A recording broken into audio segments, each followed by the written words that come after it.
వీడే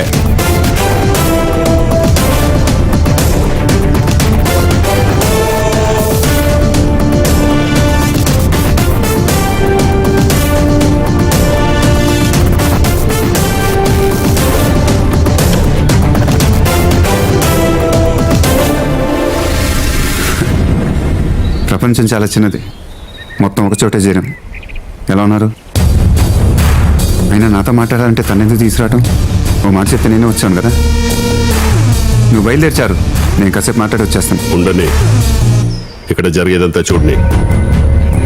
పైగా ఊళ్ళోకి వెళ్ళి చెప్పాలిగా. అయితే కాసేపు ఉండిచారు, ఇద్దరం కలిసి వెళ్ళిపోదాం. వచ్చి మాట్లాడి వెళ్ళిపోవడానికి ఇది ఢిల్లీ అనుకున్నావారా? దేవరకోట, దేవరకోటలో మామిడి తోట. ఇక్కడికి రావడమే కానీ వెళ్ళడం ఉండదు. అదే ఊరినేదో దత్తత తీసుకొని డబ్బులు తగిలేసుకుంటున్నావుంటగా. పోనీ నీ పిచ్చితో ఏదో చేసుకుంటున్నావు, మా జోలికెందుకురా? ఊరిని దత్తత తీసుకోవటం అంటే జేబులో డబ్బులు తీసి రంగులు రోడ్లు వేసి వెళ్ళిపోతారు అనుకున్నారా? ఇక్కడ జరగాల్సిన మంచితో పాటు ఇక్కడ జరిగే చెడుని కూడా దత్తత తీసుకున్నా. వీడిని వాడిని వాడిని వాడిని వీళ్ళందరినీ, నిన్ను,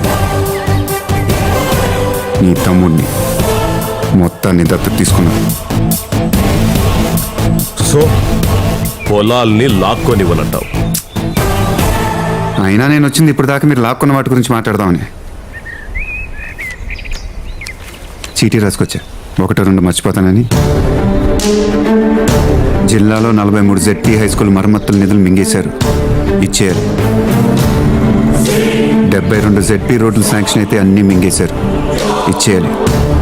350 కోట్ల కరువు నిధులు పంపితే మొత్తం మింగేశారు, ఇచ్చేయాలి. కొన్నేళ్ల క్రితం డైరీలో కాల్ చేసిన 30 మందితో పాటు మీకు అడ్డొచ్చిన 23 మందిని చంపేశారు. మనిషి అన్నోడు చేస్తాడ్రా? వాళ్ళ కుటుంబాలు మొత్తం మీరే ఆదుకోవాలి. ఆఖరికి 11 ఊళ్ళ పొలాలకి నీళ్ళు వెళ్ళే వ్యవసాయం చెరువు కూడా మింగేశారు. చెరువుని మింగేయటం ఏంట్రా? మొత్తం చూసుకుని అన్ని ఇచ్చేయాలి. ఇయ్యకపోతే చంపేద్దాం అనుకుంటున్నా.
ఢిల్లీ కాబట్టి 4 మాటలు చెప్పొచ్చాను.